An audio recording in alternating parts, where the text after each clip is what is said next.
Thank you to Sour Sweet Cube 20 for their generous donation on Patreon. If you'd like to join them in their generosity, the link to my Patreon page is in the description. To the Marauders District we go, hell yeah. Bonebreaker Mercenary Company noontime, get a little noontime with a little poon time, sorry. And welcome to my crib. Cole shoved the front doors open to reveal the Bonebreaker Guild bustling with activity and drunk mercenaries. Dozens of men in armor and various states of dress let out shrieks to welcome Cole home as he waltzed inside.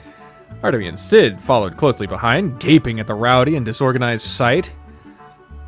Cole, we must have arrived at the wrong address somehow. This is an unsupervised tavern.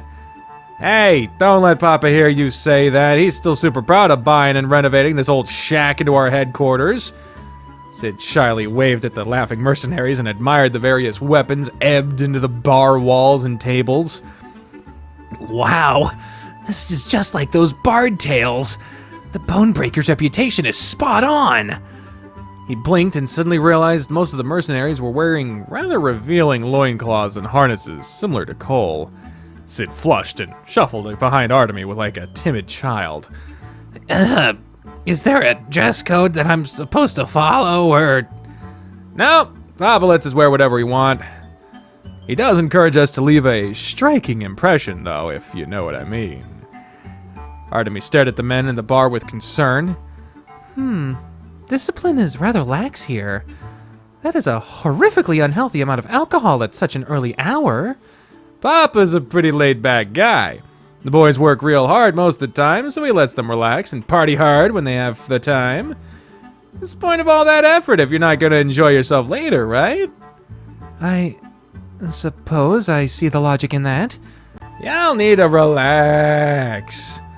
You're gonna have a great time here, I guarantee it, as long as no one mentions the ruby that Cole stole and tried to give to Marrow, that he currently has in the form of a snake in his fucking loincloth. Oh boy.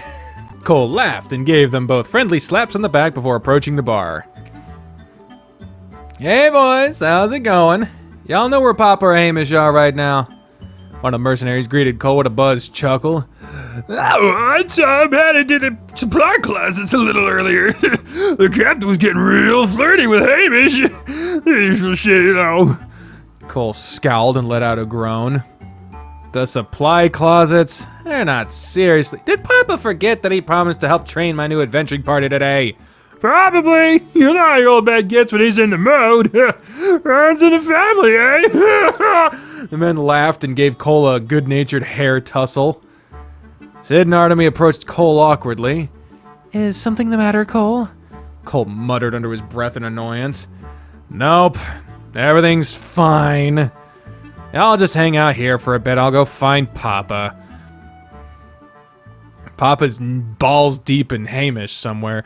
Meanwhile, in a small supply closet in a back hallway, low grunts and moans echoed through the narrow walls. Oh boy, I have a feeling we're gonna need to censor this shit soon. Hamish furrowed his brow and tried his best to stay on topic as Marrow laid on top of him in their usual morning rut. Those rough thrusts against his hips made it hard to think straight, however. And yeah, I read this line. This is the second time I'm reading this line because I'm gonna need. Let's see, who shall it be? Nope, that bar's not gonna work. Orange, you have been selected. You have been selected to be the censor bar for today, oh my friend. Yay! Everyone dance for the orange. Dance with our orange, dancing with the orange, dance with the orange, dancing. Okay, let's move along now, please. I don't even think I can include this. It depends on, no, YouTube ain't gonna let me keep this in. We'll see. I'm telling you that you're overthinking things again, lovey. If Cole wants to tell me something, he'll tell me. Are they just having a casual conversation while fucking? I ain't never given my boy a hard time before. Yeah, but you have to understand that you've got rather big personality. Hell yeah, I do. On focus, I'm being serious. Sometimes I feel like you're just talking at Cole instead of really listening, you know? It's hard to say no to you when you're being so aggressively supportive. Hey, being supportive ain't a bad thing. Yes, but communication is a two-way street. Cole's a good kid. He loves you to death. He'd do anything to make you happy, you know? That includes hiding stuff from you that he thinks would disappoint you. Even the tiny things. Just promise me you'll have a talk with him, like an actual conversation instead of your usual rambling, my darling boy, I'm so proud of you. Alrighty, fine. I'll give it some thought. Now let's save this conversation for a better time, yeah. I want to make you okay.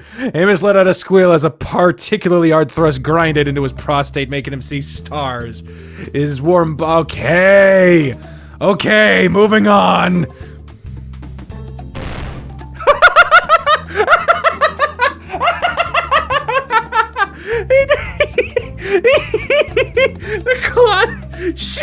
The closet door suddenly flew open with a slam. And fucking, he doesn't give a fuck. He's just like, hey, you fucking, can you hurry up? Can you get my cereal? I'm busy and I need milk for my cereal. Oh God. Fuck, I'm flabbergasted myself. The two hyena dads glanced up to see Cole staring at them, flabbergasted. Oh, hey boy, how's the morning? Merrill let out a laugh and continued casually thrusting away. Hamish buried his face in his hands and pretended to spontaneously die from embarrassment. Who did kill you to knock? Why are y'all even down here? You have a bedroom. The only bedroom in this entire building, in fact. Merrill let out a playful growl and petted Hamish's distressed ears. You know my policy, boy. I do my utmost to stand on the same level as my rest of my men. That include fucking in the supply closets, just like everyone else. Merrill's overzealous declaration reverberated through the building's thin walls. Roars of hollers and of agreement and support from the drunk mercenaries echoed in the main lobby of the Bonebreaker Guild. This episode is getting demonetized. Merrill's grin widened as his glass eye twinkled proudly. His thrust never broke pace as he continued speaking. See, boy, this is what it means to be a great leader. You gotta be part of the team. Right, yeah, totally understand. Speaking of teams, did you forget that you promised to help me train my new party members? Merrill's hips stopped abruptly and his ears drooped with realization. Ah, shit, I did say that, didn't I? How drunk was I when you asked? Hamish elbowed Merrill from underneath him.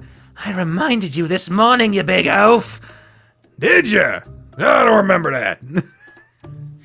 Hamish rolled his eyes with an indignant grumble.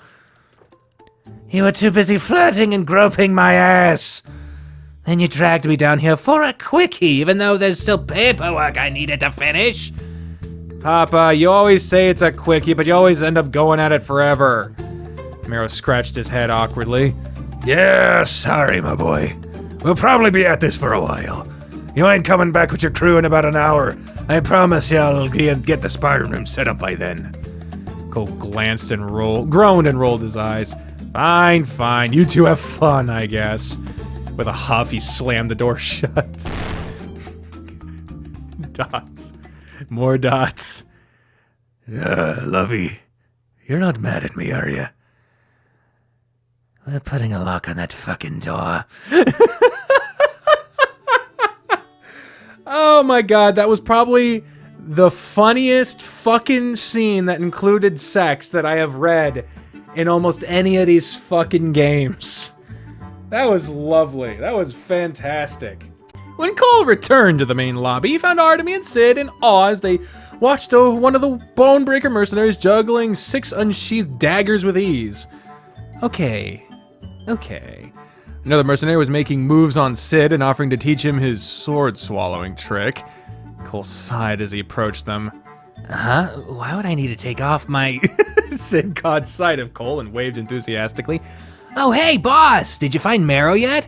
Cole snorted. Yep, found him. Papa's a little busy, though. We're gonna visit your parents first. Oh, really? Right now? Cole tapped his foot impatiently. Yes, right now. Y'all ready to go yet? One of the mercenaries at the bar let out a disappointed grumble. Oh, I was gonna show this new fella one a few of my tricks. I was also looking forward to learning the sword.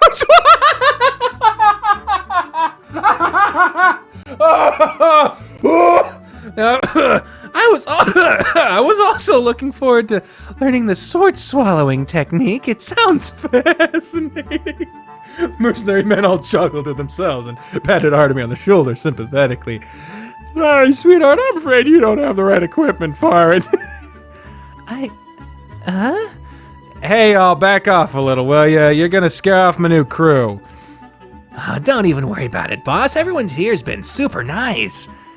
I agree. Your coworkers have been most accommodating. I'm looking forward to learning from them in the future. Cole shot his fellow Bonebreakers a withering look and was met with a wave of snickers. Wow, Cole, how'd you end up with such a sweet and wholesome crew? I almost feel bad for them being here. No need for that. We're leaving now. A loud feral howl suddenly reverberated from the supply closets and almost shook the whole building in sheer volume. Sid and Artemis stared backwards at the back hallways in bewilderment. All the Bonemaker mercenaries were utterly unfazed, as though this were a daily occurrence, because it is. What was that? That would be Papa. Is he okay? He sounds hurt. Oh, he's fine. Anyway, come on, let's go. We're leaving. But surely you should check and see if he is okay. No! We're leaving! Shoo! Cole dragged his two companions out the door, utterly red-faced, as the Bonebreaker mercenaries howled with laughter behind them. Fucking hell. To be continued. Oh, that was fun. This was a fun update. Oh, man. I look forward to playing more of this. This is just a great old fucking time. Yeah. I got nothing to add. This is a fun setup. I think, Mucus or whatever the fuck is... Oh, Malice. Sorry. Malice is gonna be a fucking big problem in the future, but I like how... This is a thing, right? There's this temptation. See what I did there? There's this temptation when you're making a fantasy story that it has to be all hoi polloi fucking really high up on your own shit, fucking... Where the fuck did it go? I dropped a thing, and now it's just gone forever, and I really want that thing back. It's a little piece of paper that Bri wrote for me that says, you can do it. There it is. It fell off the wall, but I'm putting it back up there, because I want that, I want to be able to see that whenever I need to look at it, whenever I want to look at it. There you go. Back up on the wall where it belongs. But yeah, when you're writing a fantasy story, there's this fucking temptation to make it grand and epic and tell this fucking... Oh my god, the importance of everything is whatever, but like, it's fucking refreshing to see a fantasy story that's like not taking itself seriously at all. Like, there's serious moments, don't get me wrong, this isn't a full-on parody of fantasy. This is not a parody in any way, shape, or form, but like, there's a lot of stuff that's just getting the piss taken out of it, and it's like, it's just really fun. What's that? I don't know. It's really fun and enjoyable, and I just really like it, and yeah. Anyway, let's just move. We'll just end this episode, or I think this is probably going to be 2 episodes, but I'll fucking see when I edit it. Thank you all very much for watching, by the way. If you want to play this game for yourself, the link to it is in the description down below. It's in development, and it's free. So feel free to be kind, pay support if you would like, and give feedback so it can help with the development. If you want to support me, in the description as well, there are links to my social media pages you can follow, as well as crowdfunding sources like Patreon and Coffee and whatever. Down below, if you want to be notified when future episodes of this series come out, the subscribe and notification bells are the way to go there. Also in the areas liking and sharing, whatever, if you want. And if you don't want to wait for any of that shit, in the cards up above, I've linked to some of the stuff I've already done that you might like as well. Like the person who makes this, who also made a visual novel that is still ongoing. It's on hiatus right now. It's called Repeat. That'll hopefully be linked in the cards up above. Hopefully I remember to do that. But that's days away from now, so who fucking knows? But, with that all being said, guys, I'm moving along now. Oh God! My urethra. My throat is threatening to rebel. So we'll see you next time. Bye. Oh, I gotta do the thing. Thank y'all for watching. Bye. I've been trained on. Fuck it. Bye. I'm done. Shit. Christ Almighty.